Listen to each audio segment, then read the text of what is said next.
저는 이렇게 좀 말씀을 드리고 싶어요. 작품을 읽기 전에, 그것이 연계든 비연계든 작품을 읽기 전에 뭘 먼저 봐야 된다? 보기를 먼저 봐야 된다. 네. 이 보기가 두 종류거든요. 형식 보기가 있고 내용 보기가 있어요. 이게 무슨 소리냐? 형식 보기 같은 경우에는 뭐 이를테면 이번 구평의 24번 문제를 좀 참고해 보시면 아실 텐데, 형식 보기는 작품의 내용이랑 직접 상관이 없는 보기예요. 그러니까 이를테면 운문으로 따지면 뭐 원관념이네 보조관념이네 뭐 이런 얘기를 한다거나, 소설 같은 경우에는 서술 시점 얘기를 한다거나, 이런 경우에는 내가 이 보기를 보더라도 직관적으로 여러분들도 얻어가는 게 별로 없다라는 생각이 들 거거든요. 그럼 실전에서는요, 이거는 가볍게 한번 읽으신 다음에, 읽긴 해야지, 이게 형식 보기인 거를 확정 짓기 위해서는 읽긴 해야 될 거 아니야? 읽으신 다음에 그냥 무시하세요. 제가 이제 현강에서는 다른 이제 기호를 쓰긴 하는데, 예, 여기서는 쓸 수가 없고 그냥 무시하시라고. 내용 보기일 때는 잘 가져가셔야 돼요. 뭘 가져가셔야 된다? 이건 명심을 하세요. 최대한 간결하게 가져가셔야 돼. 여러분이 실전에서는 사실은 이 보기를 열심히 읽는다고 하더라도요, 뭐 보기를 읽을 때는 다 기억을 할 법도 하겠다라는 생각이 드는데 작품 읽을 때는 기억이 안 나거든. 최대한 간결하게 가져가시되 뭘 셋업을 해야 된다? 독해 목적을 셋업하셔야 된다. 이렇게 생각하시면 됩니다.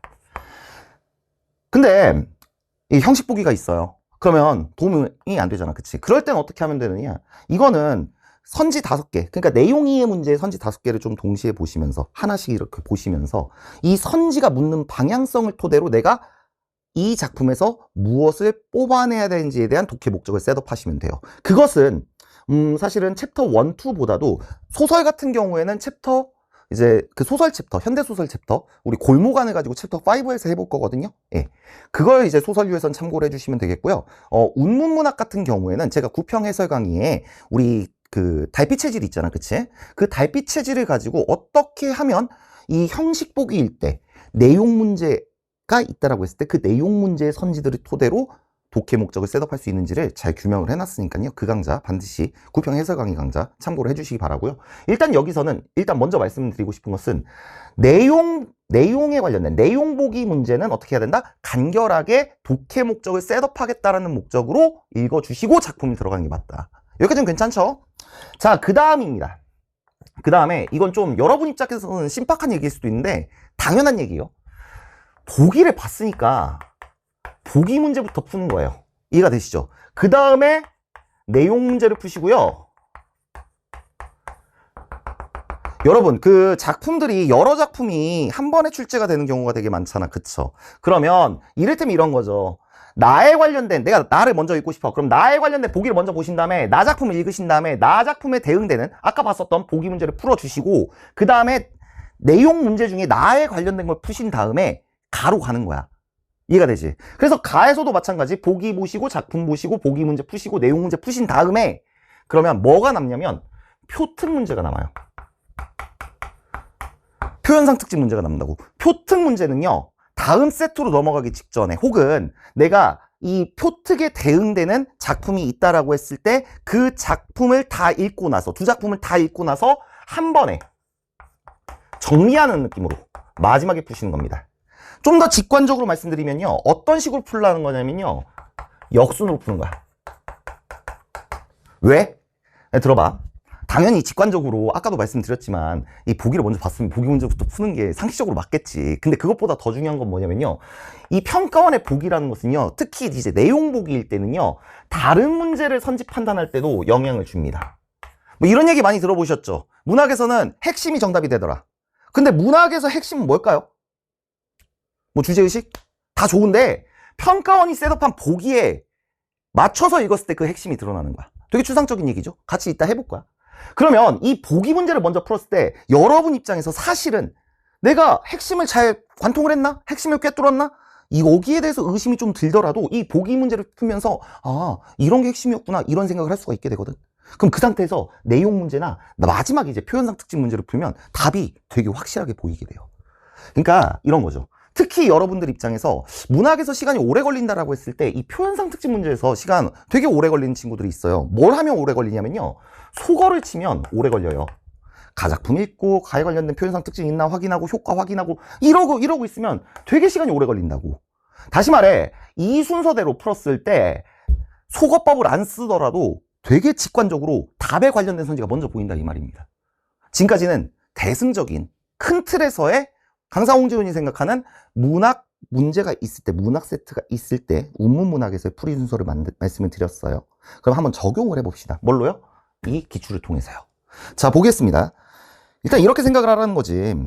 자, 1번 있고 가나에 대한 설명으로 적절하지 않은 것은, 그러면 이거 생김새 보면 무슨 문제야? 표현상 특징 문제지? 얘는 마지막에 풀라는 얘기야. 자, 이거는 가에 관련된 내용 문제겠지. 그러면 봐봐. 만약에 이 가에 관련된 보기가 형식 보기밖에 없을 땐 얘를 참고해도 괜찮아. 근데 일단 넘어가야겠지. 보기가 어떨지 모르니까. 자, 3번 보자. 다음에 따라 가나를 감상하래. 근데 여기 딱 보면 이거 내용 보기잖아. 그죠? 왜냐면 뭐 부자는 이미 기다리며 봄과 같은 세계에서 디테일한 작품에 관련된 얘기가 나오잖아. 그러면 얘를 참고를 한 다음에 작품 들어가야겠다라는 생각을 먼저 해주면 되겠지. 그 다음에 4번 보기 보자. 얘는 어때? 나에 관련된 얘기지? 그치? 나에 관련된 내용 보기일 거야. 맞지? 그러면 종합적으로 생각했을 때 우리는 이렇게 생각을 하면 돼. 사실은 이게 가작품은 연계작품이었거든? 그러니까 실전에서 당시 수험생들은 이 가에 관련된 문제부터 풀었을 확률이 매우 높아요. 근데 우리 입장에서 나을 게 뭐야? 둘 다 비연계라고 가정을 해보자. 그러면 이 나작품을 읽기 위한 보기가 2개나 있잖아. 사실상 이것도 보기예요. 그러면 나는 이렇게 생각을 하는 거지. 3, 4번 문제에서 나에 관련된 내용을 잡은 다음에 나에 관련된 작품을 읽을 때 여기서 잡아낸 내용을 뭐 하면 된다? 독해 목적을 뭐 하면 된다? 확인하면 된다 라고 생각을 하시고 3번 문제 풀고 4번 문제 풀고, 물론 3번 문제 풀 때는 나에 관련된 선지점을 판정하셔야겠지. 그 다음에 내용 문제 없죠. 나에 대한 내용 문제 없지. 단독 문제가 없잖아. 그러면 이제 가를 읽기 전에 3번 보기를 본 다음에 독해 목적 셋업하고 가를 읽고 3번이 혹시라도 판단이 안 됐으면 나가 다 적절해. 뭐 그랬을 수 있잖아. 그러면 나머지 선지 해결하고 2번 문제 풀고 마지막으로 표현상 특징 문제 1번 문제 풀어주면 되겠다. 이렇게 생각하면 되는 거야. 괜찮지? 좋습니다. 그러면 3번 보기부터 좀 볼게요. 어떤 목적? 독해 목적을 셋업하기 위해서 보기를 어떻게 읽어야 되느냐 보도록 하자. 뭐라고? 독해 목적을 셋업해야 된다고. 3번 보기를 보는 거야. 그지?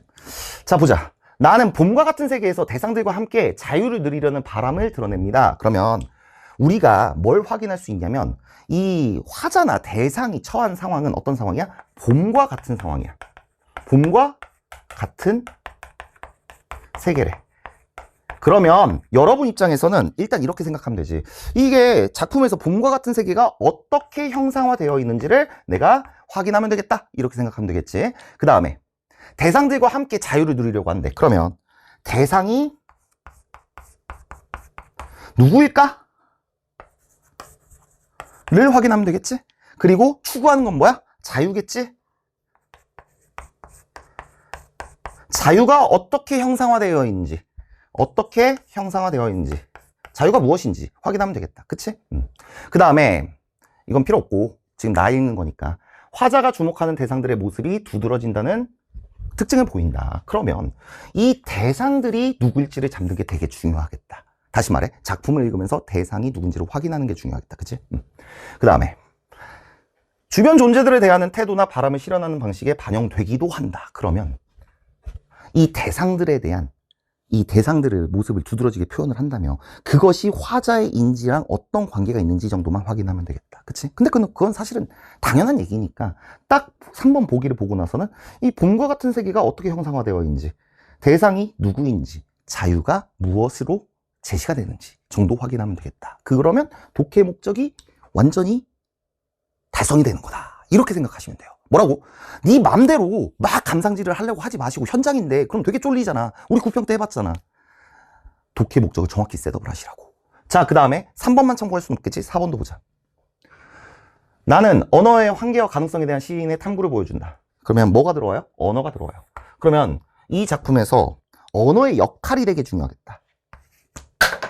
언어의 역할이 되게 중요하겠다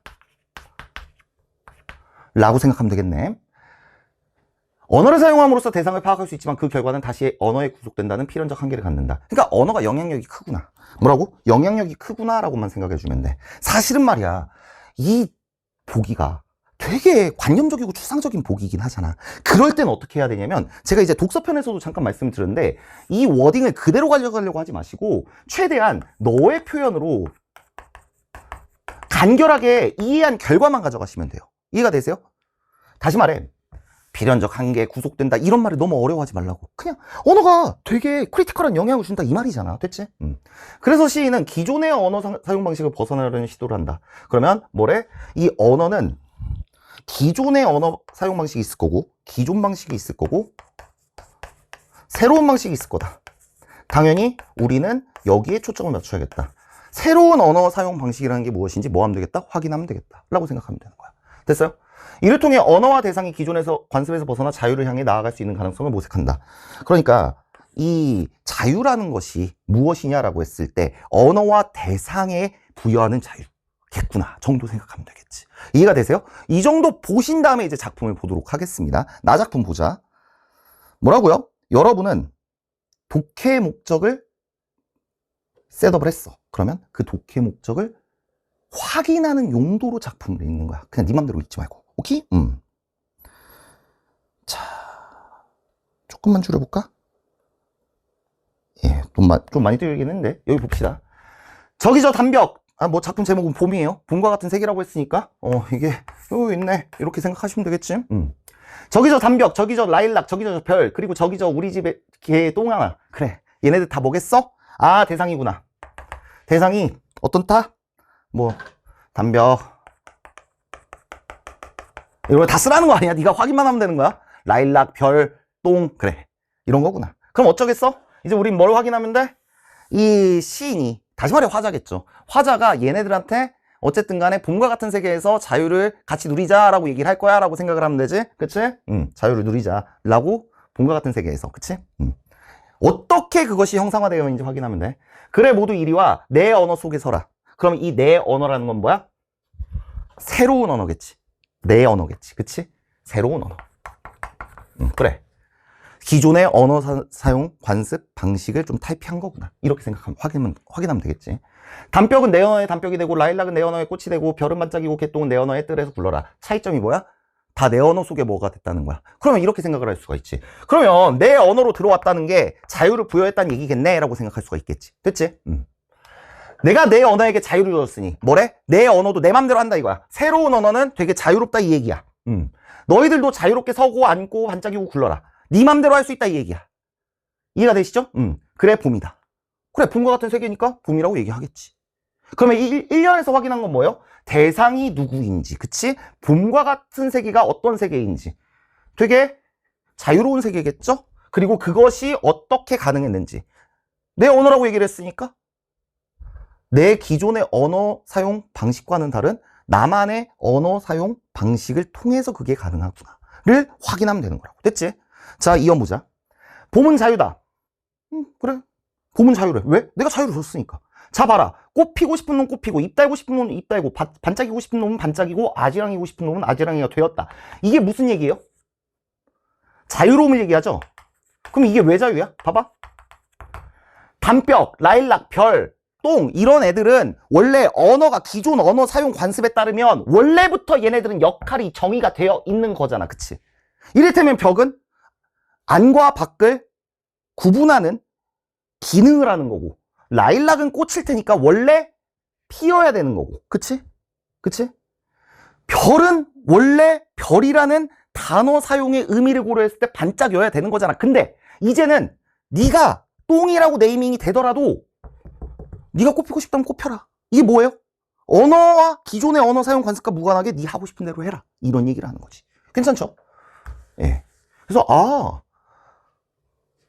화자가 새로운 언어 사용 방식을 씀으로써 대상들이 봄과 같은 세계에서 자유를 누릴 수 있다는 건데, 그 자유는 뭐다? 지 하고 싶은 대로 하는 거구나.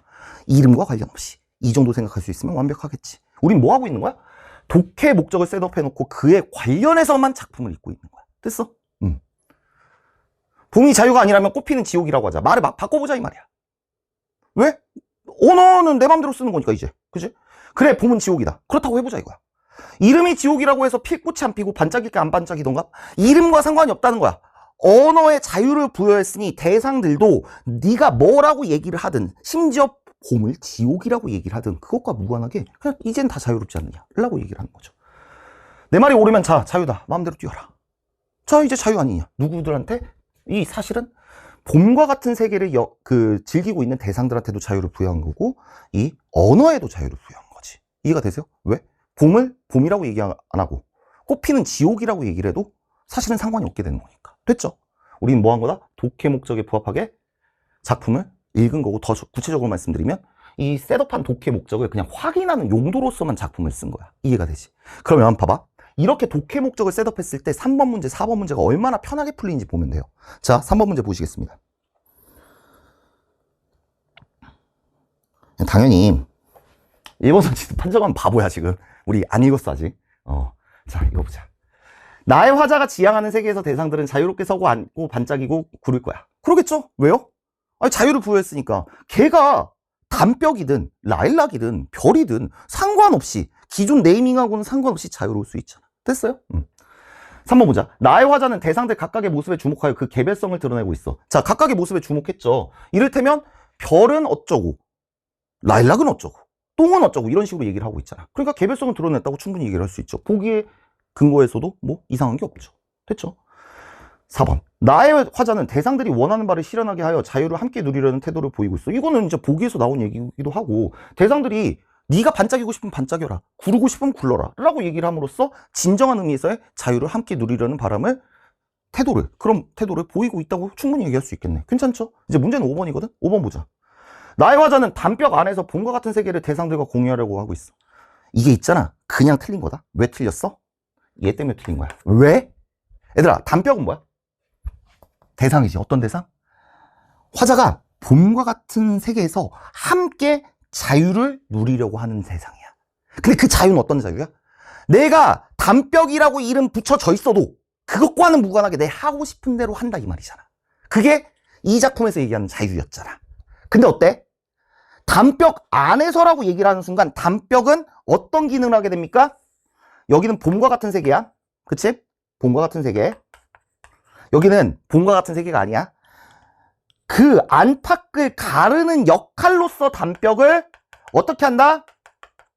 역할을 제한해버리는 거잖아. 야, 담벽아, 너는 봄과 같은 세계와 봄과 같지 아니한 세계를 구분짓는 역할을 해! 라고 얘기하는 셈이잖아. 이 5번 선지가 타당하다면. 그러니까 선지가 애매할 땐 이렇게 생각을 해보는 거야. 이게 적절하다고 생각을 해보라고.